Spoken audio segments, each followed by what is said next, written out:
seen it before. A TikTok creator fakes their own death for clicks. A YouTuber stages a fake breakup just to get back together 2 weeks later. An influencer sobs into the camera about how they're being canceled, with perfect lighting and a link to their merch in the caption. Welcome to the attention economy, a world where desperation isn't a side effect, it's the business model. Here's how we got here. Social media didn't just give us tools to create, it gave platforms the power to watch us. What we tap, how long we linger, which videos we rewatch, whether we double tap, a sad face, or leave an angry comment. All of that data became gold for advertisers who now know not just what we watch, but why. And for content creators, this meant survival came down to one thing: feeding the algorithm. It does not matter how thoughtful, nuanced, or artistic your work is. What matters is whether or not people are paying attention. If people are not commenting, clicking, or sharing, you might as well not even exist. In this world, what works is whatever keeps people watching.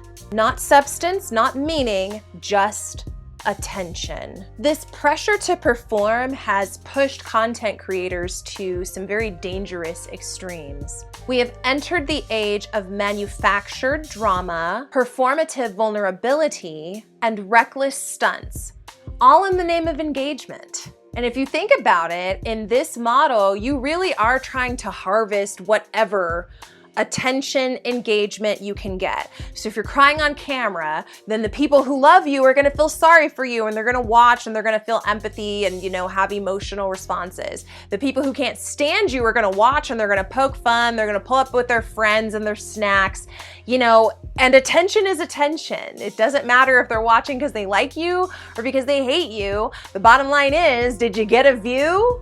That's all that matters. Dangerous stunts, those are very easily shareable and will also get tons of views, lots of clicks, lots of taps. And fake scandals are on the rise, which is perfect for farming all of that content engagement. I actually have a video that I uploaded to this channel all about rage bait and why it's killing us, but those are the tactics.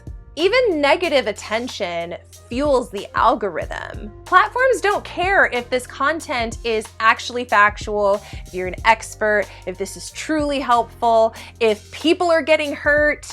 And platforms don't care if content is embarrassing, if it's manipulative, if it's just outright dangerous. They just care about where's the engagement at? Can I see the engagement here? If you're getting engagement, then that's great. I'm gonna boost you.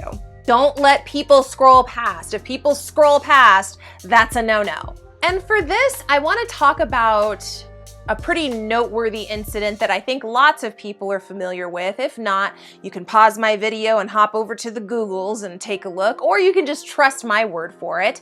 But basically, Logan Paul, most people know who the Paul brothers are.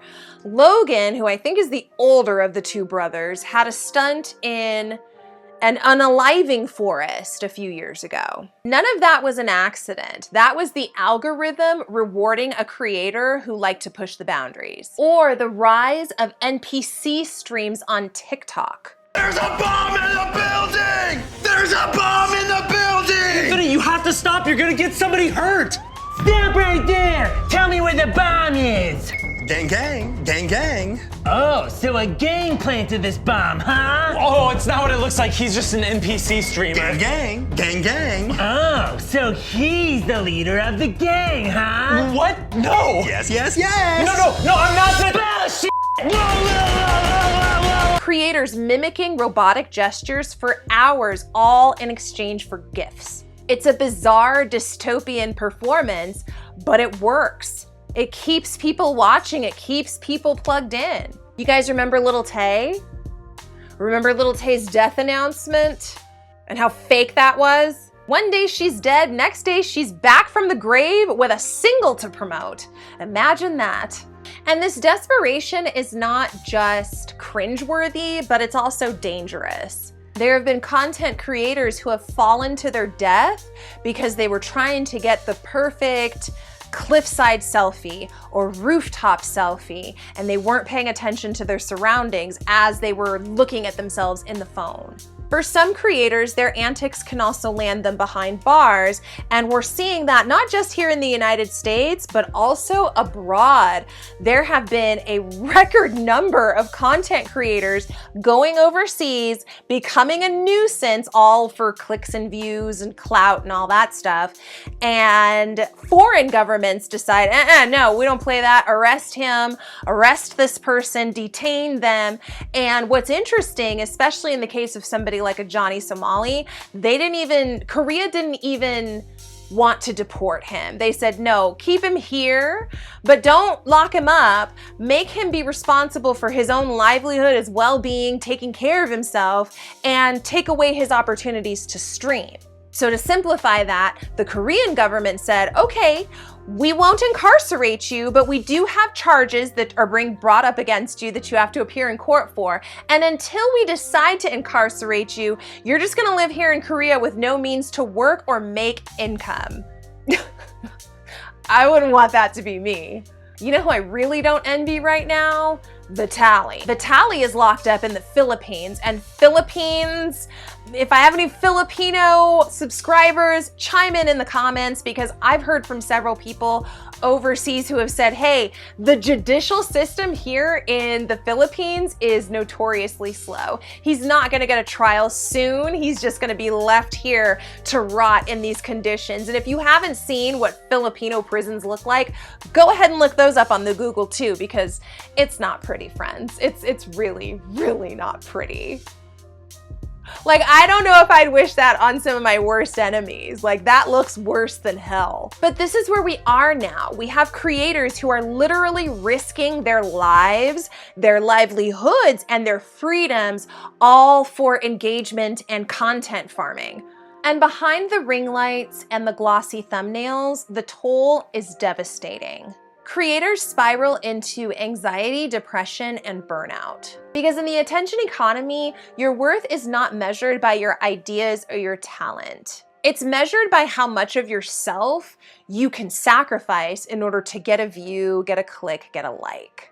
And the kicker is that even if you give everything, the algorithm will eventually just move on without you. The same machine that made you can unmake you in an instant. Here's the part that we don't really want to admit. The system harms creators, but it also warps us, the viewers, too. As viewers, we are now trained to crave spectacle. We reward outrage. We expect bigger, wider, messier content. We have become complicit in this cycle, addicted to the chaos because the platforms have trained us to be such. But here's the ugly truth. The attention economy cannot be satiated.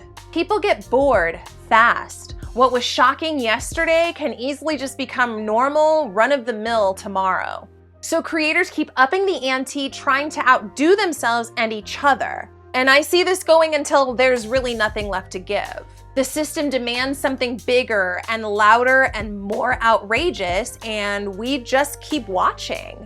To wrap this up, I want to return to an earlier point that I made, which is that the attention economy is unsustainable, which is true, but it's also predatory. And that's the part that I don't think a lot of social media users and consumers have caught on to yet. When human attention is the product, then human dignity becomes expendable. So maybe the question isn't so much about how to game the algorithm, but it's a question of whether or not we should even be playing this game in the first place. Those are my thoughts. All right, friends, those are all my thoughts on this topic, but I'd love to hear from you down in the comments below. Let me know if you have become victim of the attention economy, if you're a creator, if you see that and you sort of feel like, I don't like what this means for me. I would love to hear your thoughts. If you liked this video, please give it a thumbs up. That's always very helpful for me. And if you want to see more content from me, consider hitting the subscribe button. You can see all the videos I've uploaded here to YouTube and get notifications notified when I upload new content. If you'd like to, you can follow me at the handle on your screen on Instagram. That's the only real platform that I play on a lot. The other ones are pretty boring. And my friends, I thank you for joining me for another video. I will catch up with you in the next one.